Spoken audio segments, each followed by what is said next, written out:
This Torah class is brought to you by TorahAnytime.com.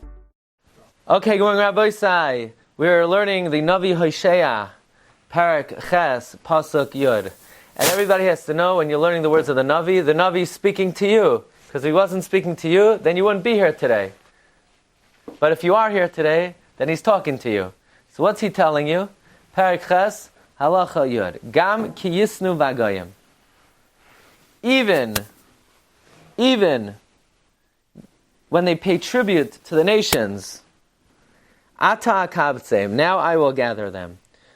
Vayachelu ma'at, and it will be eased up for them. Mimasa melech v'sarim. Vayachelu ma'at means they will be somewhat humbled. Mimasa melech sarim, from the burden of kings and princes. Let's see the Mitzudas David. Last week we learned the pshat in this based on the Medrash. Gam ki yisnu bagoyim. When you learn the Mishnah, ata hakabtzeim, God will gather us in. That ein hagolios miskansois ela b'schus hamishnayis. But that's the drush. What's the literal meaning here? Gam ki yitnu. Says in Mitzudas David, Av ki yitnu esnan el ha'umais. Even as you pay tribute to the nations, im kol zeh, nevertheless, ata now, bizman karov, soon, akabetz es ha'umais hahem, I will gather those nations, lavay aleim l'muchama, to come upon them to war, lo yo'ilu imha esnan, and the tribute that you pay to them will not help at all. Meaning, says in Mitzudas David, despite the fact that you paid this tribute to the nations, they will come and attack you. Yeah. They will not be concerned with. Fire them off their become an ally. They turn around and stab you in the back. Right. Today too. It will not help that you try to buy them off. Vayachelu ma'at ratzolaimer b'ma'at zman, in a small amount of time. B'karav yachilu, they will tremble. V'yiradu, and they will quake. Mimasa melech Ashur b'hasarim. Let's see Rashi. Rashi says, Gam ki yitnu b'agoyim afa pisha asu zois. Even though they did this, shehisnu ahavim ba'akum, that they paid their love to the goyim, ata akabsem, now I will gather them. B'bay es geulasam, when the time of the geula comes, loy a'akvena, I will not hold it back. Meaning, according to Rashi, despite the fact that they try to buy friendship with the goyim, I will try to gather them at the time of the Geula, and I will not hold them back, despite the fact that they were turning to the Goyim for their love.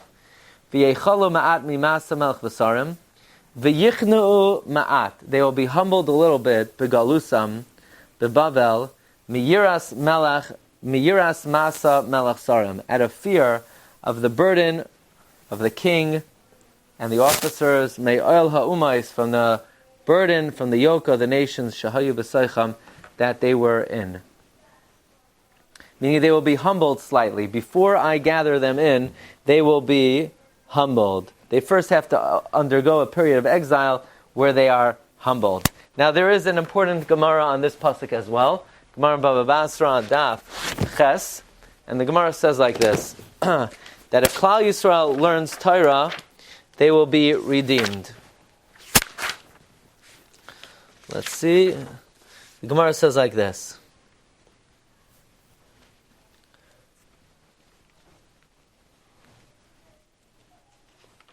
Tani Rabbi Yosef, Elu Talmidei Chachamim. These are the Torah scholars. Shemachatisen Ragleim, that they drag their legs, me'ir le'ir, from city to city, umi medina le'medina, and from country to country, lumay Torah.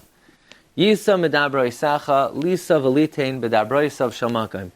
To be in business, to deal with the words of Hashem, Adenavi d'chsiv, Gam ki yidnu b'agoyim ata akabtzim. Okay, so what is this Gemara talking about? So the Gemara says, Rav Nachman Barav Chisda put a karga on the Rabbanan, put a certain tax on the rabbis, a head tax. Amalei Rav Nachman Bar Rav Yitzchak, you were over the Dairaisa, the Nevi'im, and the Ksuvim. What does that mean? The Doraisa, the pasuk says that when Talmidei Chachamim who learn Torah, they should be exempt from taxes. And the Gemara says, how do I know from the Nevi'im that Talmidei Chachamim should be exempt from taxes? It says like this: Gam ki yitnu ba'goyim ata'kabsem v'yecholu ma'at mimasmach v'sarim amar ula pasuk zeh b'lashon Aramis nemar itanu kulhu ata'kabsem v'me'at mehem yachilu mimasa melech v'sarim. Meaning, if Klal Yisrael or everybody will be learning Torah, then Hashem will redeem us. If only some of them, at the very least, they will be relieved from taxes, the ones who are learning. From this Gemara, the Gemara derives that Talmidei Chachamim should not have to pay taxes because they protect the people. Okay, so that's a Gemara on this pasuk. Weiter. Ki hirba Ephraim. Ephraim increased. Mizbechais lachtai. Altars to sin. Hayulai mizbechais lachtai. They had altars to sin. What does this mean? It says in Metzudas David, Ki hirba Ratzalaimer asa harbe mizbechais lachtai behen. They made many altars to sin. Lahakriv alein la'avos kacham, to offer to avodah zarah. Meaning, they made many of them. V'chein hayulai ha mizbechais lachtai behen. They had altars to sin. Ki chein hikriv aleim la'avos kachavim. Because they likewise offered on them to idolatry. They did not reconsider their thoughts. So what does this mean exactly? They had altars to sin. They increased altars to sin because they had altars to sin. You know what you call that? Redundant. What does this mean? They increased altars to sin because they had altars to sin?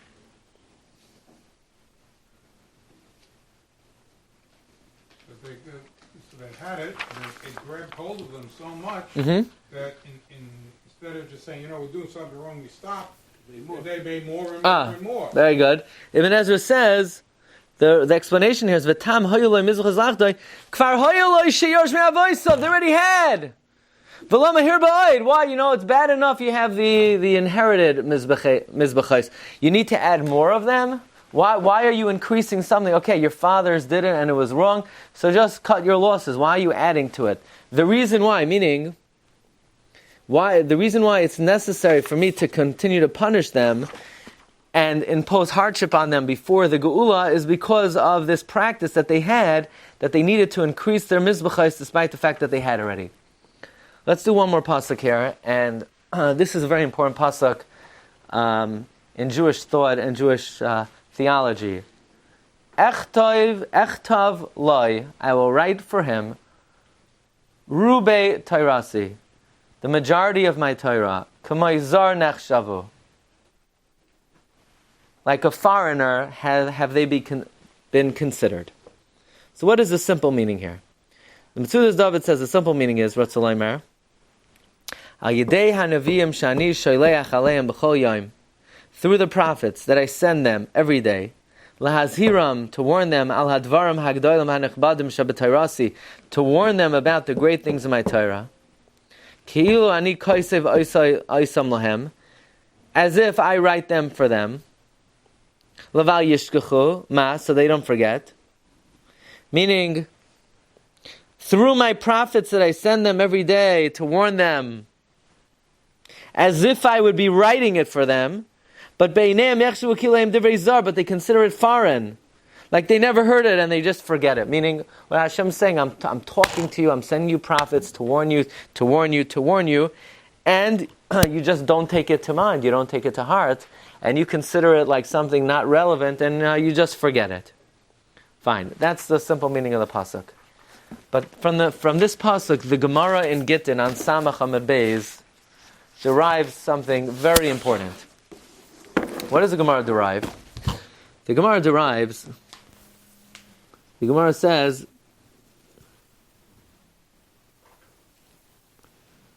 Amar Rabbi Lazar, Torah roiv b'chsav. The Torah is mostly written umiyad al peh, and a small amount al peh. Shenamar echtav loy rubei Torasi. I will write for you the majority of my Torah. But K'maizar nechshavu. From here we learn Torah is mostly b'chsav, and only a little bit ba'al peh. But isn't it the reverse? So we have so much more. That's what you say, but that Rabbi Lezer says not. Now Rabbi Yochanan says no. Roi ba'al peh u'miyah b'chsav. Okay, I'm with Rabbi Yochanan. He'll be happy to hear. Aye, what does Rabbi Yochanan do with Echtoiv loy rubei Tairasi? It's a question. Atmui kamatama. Echtoiv loy rubei Tairasi. Should I write the majority? If I write it down, it can be kizar nechshavu. So one Rabbi Lezer takes it literally. I will write down the majority of the Torah. Rabbi Yochanan says, no, it's a question. Oh, you think I'll ever do something like that? Then it will be foreign to you. Meaning, so what's this machlekes? Rabbi Lezer says, Roiv b'chsav, Roiv Torah tuya b'medrash sheksuva l'medrash b'chlal prat. It doesn't mean the majority of the Torah is Torah sheb'chsav, because everybody agrees it's not true. Look at the shelves. This is all Torah sheb'al peh. It means most of the Torah is derived through what's written, and not halacha l'Moshe miSinai.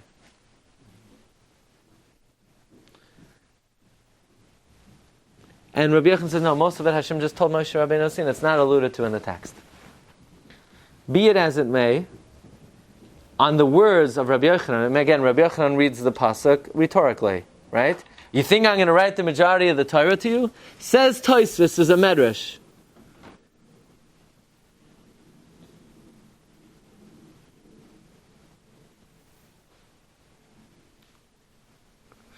Unbelievable medrash. Do you know why we have a Torah sheb'al peh? Do you know what the reason for Torah sheb'al peh is? Why don't we have everything b'chsav? The answer is because of a historical phenomenon. You know what the historical phenomenon is? That the Christians and at least the Christian world stole our Torah. They have the Old Testament. You know why they have the Old Testament?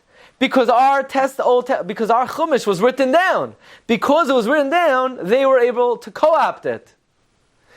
Luckily, we have a small amount of Torah or a large amount of Torah that was never written. And the good news is because it was never written, they never were able to steal it.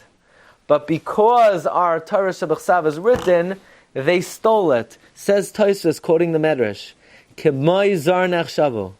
You know what it means? Whatever Torah Hashem wrote down for us is foreign. Why? Because the Goyim took it as their own. If we would have written everything, the Goyim would have taken Elam Metzias as well. You know why the Goyim don't have Elam Metzias? Because Elam Metzias wasn't written until after the advent of their religions.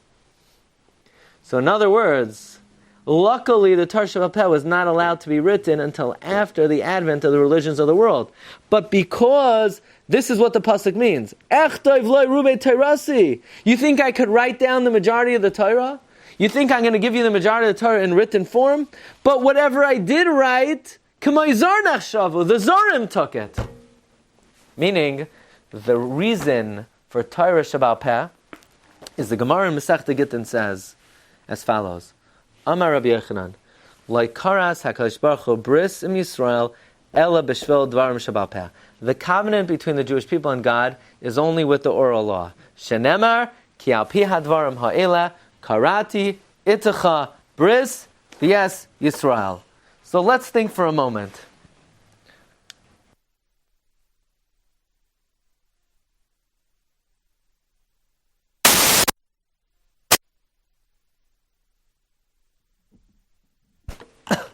So, Rabbi said, let's get what's going on here. It would have been very nice, yeah? It would have been very nice if the entire Torah was written down from the beginning. So why wasn't it? Why is there a Torah sheb'al peh? So what Tosfos is bringing from the Medrash is that if everything would have been written down, the Goyim would have taken it just like they took the Torah sheb'chsav. Rabbi Yochanan says Hashem only sealed a covenant with the Jewish people with the Torah sheb'al peh. Let's understand what a covenant is. Covenant means a deal between two parties, but it also equally means to the exclusion of anybody else. So in order for the covenant to be exclusive, it had to be oral. Because if it was written, it wouldn't be exclusive anymore. Because then they would take it. Meaning, The pasuk is asking a question. You think I could write for you the majority of the Torah? But the little that I wrote down, the Goyim took, and if I would have wrote the majority of it, they would have taken everything, and then the bris would be off. The only reason why we have a bris is because it's oral and it's exclusive between me and you. I don't understand the concept that it's written. 1 second. It would be, They did. They would have. They co-opted. So you'll say, but that means bizman hazeh, when everything is written, so the bris is off, the deal is off. Now they could take it. So the one thing we mentioned is their religions have already been created. But there is a concept that the bris is still intact. And this is, Rav Hutner explains, that very often you'll have a Mishnah, and the Gemara will have a Kasha, and the Gemara will say, don't worry, Chisurei mechsara v'hachi katani. The Mishnah is missing words. This is what it means to say.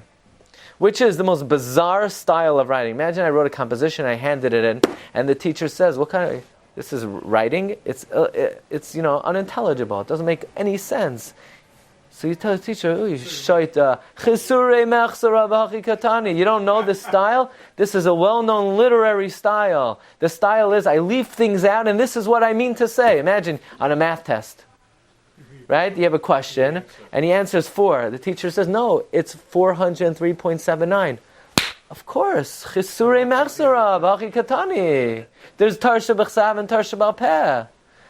Don't you know?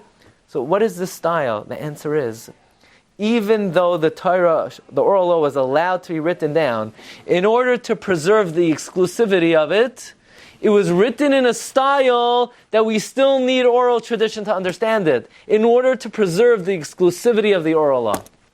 That's the concept of Chisur Mechsar V'Hagitani. It intentionally, it's not a mistake, it's not an error, it was purposely omitted so that we have to come on to our teachers and Rabbi and our Messiah in order to preserve this pasuk of Echtav loy rubei tarasi. You think I could write it down? K'mayzar nechshavu. It would be considered foreign. Rabbi say, have a great day. You've just experienced another Torah class brought to you by TorahAnytime.com.